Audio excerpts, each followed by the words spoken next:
Chers amis, participants et participantes à cette méditation que nous avons intitulée « Purifier son énergie d'incarnation et bénéficier de la faveur de sa terre natale ». Le travail que nous avons à faire ce matin sera constitué de deux parties. La première partie sera donc expliquer un peu la méditation, parce que lorsque on ne comprend pas les principes en œuvre, il est très difficile de pouvoir réussir les choses. Donc la première partie sera donc expliquer brièvement de quoi il s'agira. Ça ne va pas nous prendre du temps. J'estime que déjà avec 15 minutes au plus, on pourra donc s'entendre et comprendre. Et après cette première partie, nous allons passer à la pratique qui va nous prendre un peu plus de temps, environ 45 minutes. Donc, nous avons environ 1 heure de temps à passer ensemble si cela ne vous gêne pas. Si ça ne tenait qu'à moi, on peut aller à 1h30. C'est reconnu dans la tradition spirituelle et dans la tradition ésotérique que lorsque il y a un événement qui se passe, que ça soit dans une famille, dans un village, dans une communauté ou bien dans un pays, l'événement a toujours deux faces. La face extérieure qui, en fait, est ce que la population voit, et une face cachée qui, essentiellement, est réservée à un certain nombre de personnes initiées à la chose. C'est ainsi que ce sera peut-être avant la manifestation physique que le travail spirituel se fait et les réglages nécessaires ont été faits, et je ne doute pas que dans les différentes communautés spirituelles, du travail a été suffisamment déjà fait pour ce que nous appelons la fête de l'indépendance qui pour nous est au 1er août. Je parle du Bénin, bien sûr, en tant qu'espace territorial. Et lorsque nous parlons de l'espace territorial, c'est vrai qu'on dira que oui, que c'est les Blancs qui nous ont divisés, c'est eux qui ont tracé les frontières, mais à partir du moment où vous vous êtes mis ensemble et que vous avez commencé par vivre suivant des aspirations données, vous créez en même temps une entité. Et on pourra dire que le Bénin, comme tout autre pays, est d'abord et avant tout une entité spirituelle avant d'être un espace territorial. Ou, à partir du moment où ça a été un espace territorial, que c'est devenu une entité spirituelle. Et que on ne naît pas dans un pays par hasard. Vous prenez corps dans un pays en fonction de votre énergie d'incarnation. Lorsque l'âme voulant s'incarner fait la synthèse de ces incarnations passées, et lorsqu'elle détermine les incarnations qui sont prédominantes dans le processus de cette incarnation-ci, elle choisit alors quel est l'espace territorial qui sera favorable à l'accomplissement de ce que nous appelons généralement la mission d'incarnation. Donc, il y a un contexte qui est créé, il y a une aspiration qui vient rencontrer ce contexte-là pour dire « oui, c'est bon pour moi, à travers ici, je vais faire l'équilibre de mes incarnations passées et je vais m'accomplir. » C'est comme ça que ça se passe toujours et à chaque incarnation.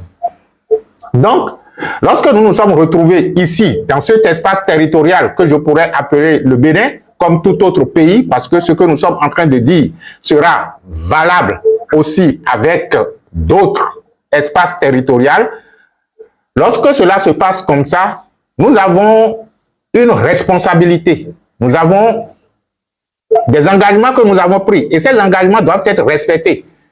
Donc, il s'agira pour nous maintenant de faire le retour à notre, je vais dire, esprit, à notre conscience, pour pouvoir ressentir quelles sont les aspirations que nous avions eues pendant qu'on négociait, parce que c'est véritablement une négociation. Si vous êtes sur cette terre, c'est que vous avez été privilégié. Il y a beaucoup d'âmes qui cherchent à s'incarner, qui n'y arrivent pas parce que le contexte n'est pas favorable. Donc, lorsque on s'entendait avec cet espace territorial à travers naturellement notre famille. On parlera également donc de la mission, de notre responsabilité familiale que généralement nous n'assumons même véritablement pas. Mais ce qui nous concerne aujourd'hui, c'est justement quel est le lien qui nous lie avec notre terre natale, avec notre terre d'incarnation. Et là-dessus, pour ne pas être trop long, parce que la séance est beaucoup plus pratique que théorique, nous allons essentiellement tout simplement nous focaliser sur les éléments, ou je vais dire les outils, que en tant qu'esprit, nous avons décidé d'utiliser pour pouvoir donc parvenir à l'équilibre. Parce que chaque incarnation s'inscrit dans un processus. Et ce processus est toujours le processus d'équilibre et d'évolution. C'est-à-dire que lorsque on finit de semer tous les désordres possibles, d'incarnation en incarnation, à chaque incarnation, on dit, ok, d'accord, compte tenu de ces désordres-là que j'ai semés, bon, désordre entre griffes, hein, je suis en train de nous chahuter, compte tenu de ces expériences que j'ai faites, qui en fait ne m'ont pas donné suffisamment satisfaction parce que avant même de m'incarner, j'avais dit voilà ce que je vais faire. Et lorsque l'âme décide de dire voilà ce que je vais faire, ça s'inscrit toujours dans l'expression de la qualité de l'âme. Cela s'inscrit toujours dans l'expression de la qualité, des qualités de l'âme. C'est-à-dire que je vais faire œuvre d'amour, je vais faire œuvre de paix, je vais faire œuvre de pardon, je vais faire œuvre de générosité, je vais faire, et c'est ce que nous disons quand on était dans le processus. En fonction donc du fait que je ne l'avais pas fait suffisamment aux incarnations passées, voilà maintenant l'engagement que je prends. Et lorsque nous prenons l'engagement, et quand on vient dans ce monde, et c'est là où l'humanité pêche, les gens que nous venons rencontrer, le contexte social que nous venons rencontrer, le contexte familial que nous venons rencontrer, le contexte de l'éducation que nous venons rencontrer, doivent être élaborés pour nous orienter naturellement vers l'accomplissement de ce que nous avons dit que nous voulons accomplir. Mais qu'est-ce que nous venons rencontrer? Nous venons rencontrer des gens qui, naturellement, ont échoué leur incarnation, mais qui ont en charge de nous éduquer. Le dégât est semé. Des gens qui, lamentablement, ont échoué leur processus d'incarnation et qui peut-être sont déjà dans la dernière phase, mais c'est eux qui doivent nous éduquer. C'est pourquoi, dans les grandes civilisations, il est souvent conseillé que l'éducation des enfants soit confiée aux vieux, aux gens d'un certain âge. Au-delà de la soixantaine, vous allez constater qu'on commence par mûrir. Vous allez constater que ceux qui sont dans ce qu'on dit généralement le troisième âge, ils ont beaucoup plus de sagesse dans leurs yeux. Ils ont beaucoup plus l'expression d'amour. Quelques rares personnes ayant totalement échoué les deux phases commencent donc par se reprendre. C'est à eux qu'on doit confier l'éducation des enfants. Mais le jeune qui ne s'est même pas encore retrouvé, qui a encore une bonne dose de colère en lui, qui n'a encore cultivé aucune sagesse, c'est lui qui a fait enfant et c'est lui qui doit s'en charger. Et c'est là où les dégâts commencent, parce que lui-même là ne s'est même pas encore retrouvé et ne sait même pas encore ce pourquoi il est venu ici, sur cette terre. Et c'est ainsi que on colmate encore assez d'informations pour finalement ne pratiquement rien faire. Et ce serait peut-être à la dernière tranche qu'on commence donc par se dire, ah attention, il faut que je me cherche, il faut que je me fasse aussi, il faut que je me fasse ça. Je me rappelle, entre-temps, quand nous, on avait commencé le chemin spirituel, et on faisait partie des rares étudiants qui, en fait, se donnaient véritablement à la chose. Et dans le temps, je me rappelle qu'on avait constitué un groupe constitué donc d'un certain nombre de personnes. On était 4 ou 5, je pensais, où on travaillait régulièrement sur nous-mêmes. Et on invitait l'instructeur Elmancio Gosson à venir nous rendre visite toutes les fois qu'il peut, lorsque nous, on se réunit généralement donc un certain dimanche pour pouvoir travailler toute la journée. Et quand je donne ces conseils aux étudiants, aux nouveaux étudiants que nous avons, bon, je ne les vois pas. Rares sont ceux qui, et je vais dire rares, de toutes les classes, je n'en ai pas trouvé qui ont véritablement constitué un groupe et qui travaillent régulièrement pendant de longs moments. Peut-être qu'ils vont te dire, oui, nous avons constitué un groupe. Et après 2 séances, 3 séances, ils commencent déjà par manquer ou bien on commence par faire. Vous avez le choix. Vous le faire maintenant ou le faire demain. Vous êtes en train de choisir de le faire demain. Mais vous ne savez pas ce que demain sera fait. Donc, il vaut mieux le faire maintenant si c'est possible que d'attendre demain. Je fais cette parenthèse pour dire, donc quand on avait commencé, ils nous rendaient visite. Un jour, ils avaient dit, j'ai besoin de votre groupe. Je veux vous voir. Et on avait formé une délégation. J'étais avec un autre du groupe qui est beaucoup plus âgé que moi. On était allé le rencontrer et il disait, bon, vous avez formé le groupe, vous travaillez, mais vous ne serez pas les seuls à pouvoir bénéficier du travail que vous êtes en train de faire. Je vous demande d'associer toute la classe. Et le monsieur qui est plus âgé que moi disait dans le temps, ah, nous on vient de se constituer et on est en train de se chercher et vous nous demandez maintenant de prendre en compte toute la classe. Comment on peut s'y arriver? Et la réponse qu'il donnait dans le temps, et c'était à cause de la réponse que je raconte tout ça, il disait, ce n'est pas à votre âge qu'il faut se chercher. Si c'est maintenant que vous êtes en train de vous chercher, vous devez alors avoir l'amabilité et la responsabilité de vous chercher avec les autres. Parce que vous avez dépassé déjà l'âge où on se cherche. Vous êtes maintenant en âge de prendre des responsabilités.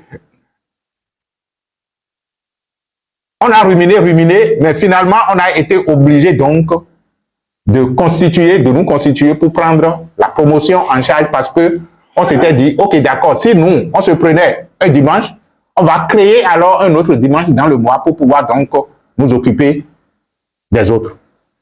Et aujourd'hui, quand nous, on se retrouve devant vous, on a la possibilité de vous parler, on a la possibilité de vous conduire, ça a été le chemin que nous avons fait. On s'est donné corps, âme et esprit. Parce que, justement, nous avons compris à un moment donné qu'on n'avait pas d'autre choix, à moins de choisir de souffrir. Et c'est ce que l'humanité choisit. L'humanité choisit la souffrance que de choisir de s'éveiller. Mais c'est la même souffrance qui, naturellement, va nous conduire à nous éveiller. Donc, je suppose que nous qui sommes ici aujourd'hui et qui, naturellement, vont apprécier cet exercice que nous allons faire, cette pratique que nous allons faire, c'est parce que, justement, nous avons estimé que notre incarnation n'est pas à la hauteur de ce que nous aurions souhaité qu'elle soit. Et s'il en est ainsi, c'est déjà un grand pas. C'est déjà un grand pas que de constater que, en fait, nous avons faussé le chemin. C'est déjà un grand pas que de constater que les fruits n'ont pas donné la promesse des fleurs. Et ce sur quoi nous allons travailler, ce sera donc, je parlais tantôt de 2 éléments, je vais appeler outils de notre incarnation. C'est le premier outil, quel est, disons, l'outil avec lequel on ressent que vous êtes incarné sur Terre? Le corps physique. Le corps physique est l'outil de prédilection qui, en fait, nous rappelle que nous sommes en incarnation sur Terre. Donc, nous allons travailler avec le corps physique pour pouvoir ressentir véritablement que nous sommes incarnés sur Terre. Parce que...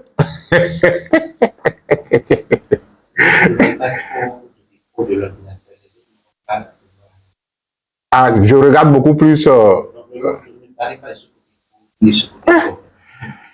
ouais. Ok. Il paraît que je dois vous regarder davantage. De toutes les façons, je ferai de mon mieux. Vous m'entendez au moins, donc c'est le plus important. Hein. Donc, je disais, ah bah, c'est bon pour toi? Oui. Ok. Je suis câblé entre 2 caméras. Maintenant, laquelle vous regardez, c'est là le problème. Wow, ok, d'accord. Ok, d'accord. Donc, il y a des gens qui sont sur cette terre, mais qui ne se rappellent même pas. Combien de fois on se rappelle que on en est sur terre? La question nous est posée. Combien de fois on se rappelle qu'on est sur la terre. Et pourtant, on veut être en harmonie avec l'espace terrestre. Mais on ne sait pas si on est là-dessus. Si les êtres humains, à 50% se rappellent qu'ils sont sur la terre, on pourrait améliorer drastiquement les conditions de vie de l'humanité. Mais la plupart du temps, on est dans nos vapeurs, dans nos imaginations. Et pourtant, on veut être heureux sur la terre. Cela ne peut pas se passer comme ça. Donc, nous allons davantage utiliser notre outil d'incarnation sur la terre. Et le second que nous allons utiliser, c'est justement la terre elle-même. La terre elle-même, pour que le contact de notre corps physique avec la terre soit véritablement un contact franc, sincère. Parce que, justement, pendant qu'on arrivait, on avait promis tout ça. Je serai en communication avec toi. Je ferai en sorte que mon éveil soit ton éveil. Je ferai en sorte que tous ceux avec qui je les appelle, les contemporains de mon incarnation, je ferai en sorte que chacun se portera le mieux que possible. Je ferai en sorte que toutes les unités de conscience, aussi bien les végétaux que les minéraux qui te composent, parce que une partie du tout est naturellement le tout, je ferai en sorte que nous puissions vivre dans une parfaite harmonie, chacun s'aidant pour que collectivement on puisse donc s'éveiller à la vie et à la lumière que nous sommes. D'une certaine façon ou d'une autre, quel que soit le domaine dans lequel vous avez décidé d'œuvrer, quel que soit le secteur dans lequel vous avez décidé donc de faire œuvre de l'amour, de la paix, c'est justement participer à l'éveil collectif à travers votre propre éveil. Donc, la méditation que nous voulons faire maintenant, ce sera une méditation qui sera focalisée sur notre corps physique et notre espace d'incarnation, je l'appelle espace d'incarnation, notre terre natale. Mais si, entre-temps, vous n'êtes pas du Bénin, cela ne pose aucun problème. Pour ceux qui sont à l'étranger et qui ne sont pas sur la terre, pouvant ressentir le contact de la terre avec leur corps physique au cours de la méditation, ce que je vous propose, c'est justement de visualiser la carte du pays. Parce que il est vrai que la carte n'est pas le territoire, mais la carte symbolise le territoire. Donc, vous allez visualiser la carte pendant que nous, on serait en train de ressentir la terre sous nos pieds comme étant notre espace d'incarnation, et cela pourra vous permettre donc de faire tout l'échange nécessaire et de pouvoir donc pacifier, de pouvoir donc purifier votre énergie d'incarnation et de pacifier votre énergie. Donc, voilà l'essentiel du travail à faire. Le reste, ce sera dit au cours du processus. Ce sera donc de m'écouter et de vous laisser inspirer. Lorsque nous allons finir ce travail, ce que moi je vous conseille, c'est de le faire un certain nombre de jours, sur un certain nombre de jours.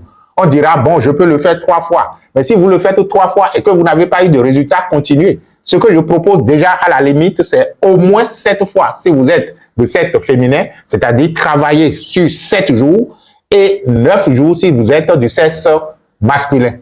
Si vous finissez les 7 jours ou les 9 jours et que le devoir vous appelle à continuer, continuez encore. On aurait bien souhaité commencer un peu avant, c'est-à-dire commencer peut-être le dimanche, le lundi et aujourd'hui, mardi, qu'on soit en train de le faire. Mais compte tenu de nos disponibilités, nous avons décidé de commencer aujourd'hui, le 1er août. Mais cela veut dire qu'après, vous allez continuer encore et encore, encore et encore. Quand on veut faire œuvre spirituelle et qu'on commence une pratique, on ne s'arrête que lorsqu'on a un résultat. On ne fait pas quelquefois et on dit, bon, je l'ai fait, mais je n'ai pas eu de résultat. Si tu n'as pas eu de résultat, cela veut dire qu'il reste des choses à faire. Moi, j'ai l'habitude souvent de dire aux gens quand ils disent, j'ai tout fait et ça n'a pas marché. Non, tu n'as pas tout fait. Tu as fait ce que tu peux et ça n'a pas marché. Parce que si tu avais véritablement tout fait, ça aurait marché. Donc, si ça ne marche pas, c'est la preuve qu'il reste quelque chose à faire que tu n'as pas encore fait. il reste quelque chose à comprendre que tu n'as pas encore compris. L'intelligent, c'est celui qui, lorsque ça ne marche pas, se dit ceci. Il y a certainement quelque chose que je n'ai pas encore compris. Et lorsque je vais comprendre cela, les choses iraient. Et quand on se remet en doute, en cause comme ça, quand on crée ce doute-là en soi, on commence donc par rechercher ce qui ne va pas pour pouvoir améliorer les choses.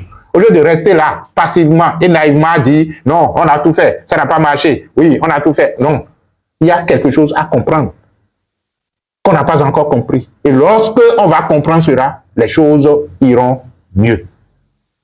Donc, la méditation sera donc une méditation de contact avec votre corps physique, ce qu'on ne fait pas généralement, et une méditation de contact avec la terre. Et la première partie serait donc de reconnaître que nous avons failli par l'état même de notre existence, qui en principe doit être un état de paix, un état de sérénité, un état de bonheur, un état d'épanouissement que nous n'avons pas encore obtenu. Cela veut dire que nous avons failli dans le processus de l'incarnation. Nous avons failli et il faut reconnaître cela. Reconnaître cela, s'excuser et demander pardon. Je ne vous demande pas de vous rendre coupable. La culpabilité et la prise de conscience, c'est deux choses absolument différentes. Donc, nous allons prendre conscience de ce qui s'est passé jusqu'à présent au cours de cette incarnation qui ne nous a pas donné satisfaction, et nous allons demander pardon à toutes ces énergies que nous avons fabriquées qui aujourd'hui sont des énergies rebelles contre nous au lieu d'avoir créé des énergies de paix et de concorde. Et par la suite, nous allons nous rentrer également en contact avec la Terre et renégocier le contrat. Est-ce que c'est renégocier le contrat? C'est-à-dire revenir sur le contrat originel qui, entre-temps, on n'a pas respecté et lui demander maintenant que nous sommes suffisamment éveillés et que nous avons compris ce pourquoi nous sommes là et de faciliter alors le reste du chemin pour l'accomplissement de ce que nous avons dit que nous allons accomplir.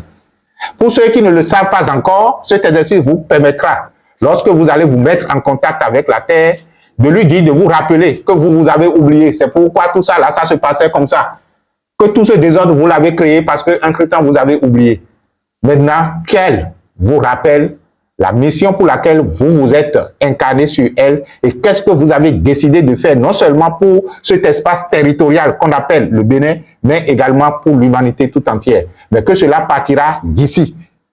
Ceux qui ont la chance, dont les planétaires ont été enterrés sur cette terre également, pourront bénéficier de ce contact franc du départ. Bon, si vous êtes né à l'étranger, ça ne pose pas de problème. Je vous avais déjà dit de visualiser la carte. Vous pouvez être même, disons un enfant qui n'est pas de souche béninoise, mais qui a été adopté. Cela ne s'est pas passé par hasard. Pourquoi? C'est principalement sur ce territoire-là qu'on vous a adopté. Ça doit avoir un lien avec votre mission d'incarnation. Donc, voilà ce que nous allons faire.